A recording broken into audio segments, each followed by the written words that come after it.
कि जब जनसंघ का दीपक छाप पैदा हो रहा तो उसकी अलग कृषि पटना सिटी में जगह थी।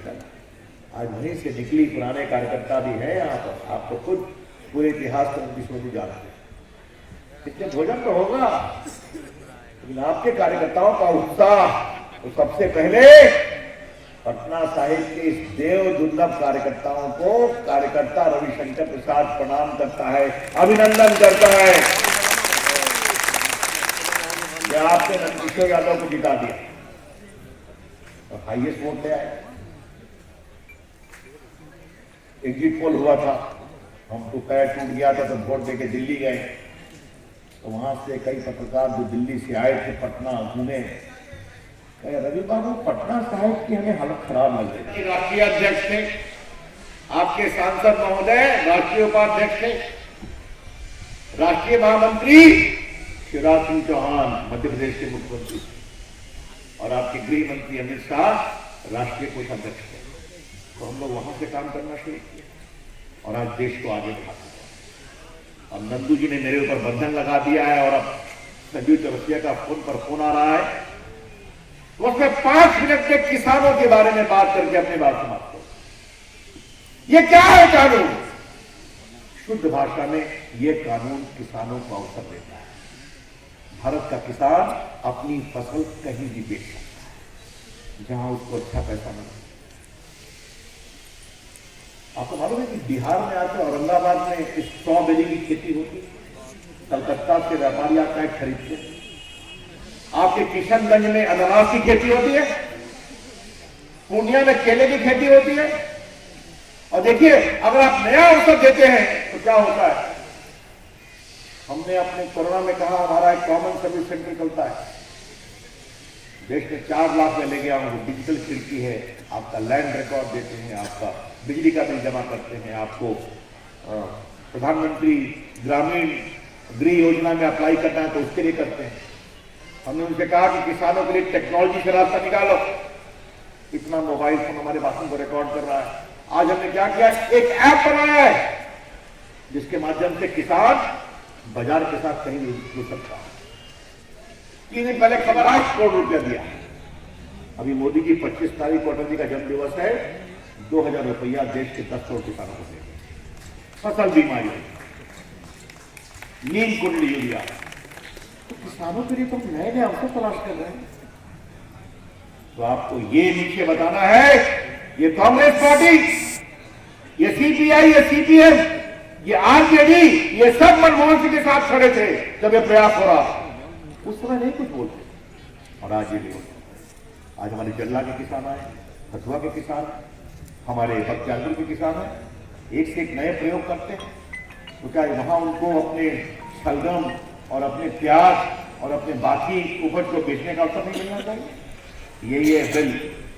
और इनके पीछे कौन खड़े हो गए?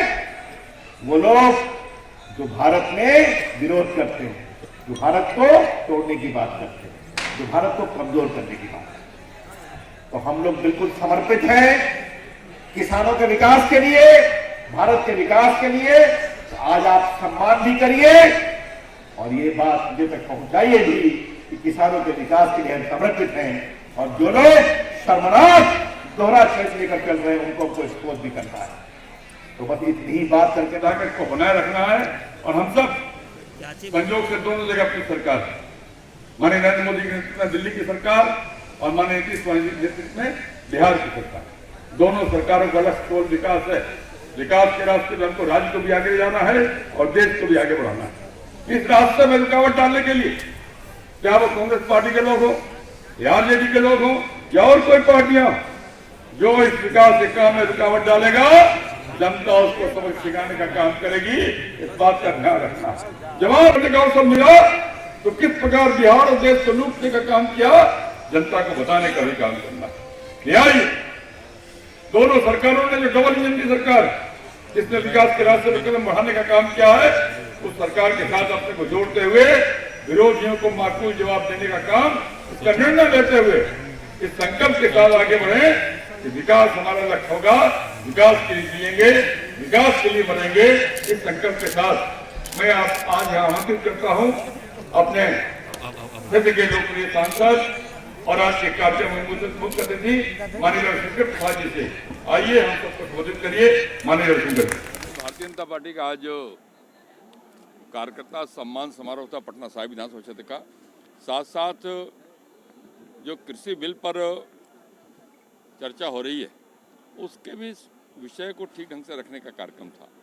उसी कार्यक्रम के तहत आपने देखा होगा कि हजारों हजार कार्यकर्ता पटना साहिब विधानसभा में जो बूथों पर काम करने वाले थे वो सब आज यहाँ आए थे। कार्यकर्ताओं का अभिनंदन भी किया गया और जो कृषि बिल पर विरोधी पार्टी के लोग भ्रम पैदा करने की कोशिश कर रहे हैं उस भ्रम के निवारण का भी उपाय आज किया गया। ठीक है सर, टीएमसी जो है धमकी दिया है कि अगर जो उनके खिलाफ अगर वोट दिया जाएगा तो बंगाल में खून की नदियां बहेंगी। भारत है भारत में लोकतंत्र है। लोकतंत्र में कोई किसी के साथ जबरदस्ती नहीं करेगा, लेकिन अगर कोई जबरदस्ती किसी को वोट डालने से रोकेगा जनता उसका जवाब देगी। मुझे पूरा भरोसा है टीएमसी चारों खाने चित होगा और भारतीय जनता पार्टी का झंडा वहां बुलंद होगा। ये सारे कार्यकर्ता जब मैं यहाँ पर आया भारत माता की करके इस कार्यक्रम का शुभारंभ होने जा रहा है। एक बार जोरदार ताली से हम अपने अतिथियों का स्वागत करें, उनका वंदन करें। माता की भारत माता की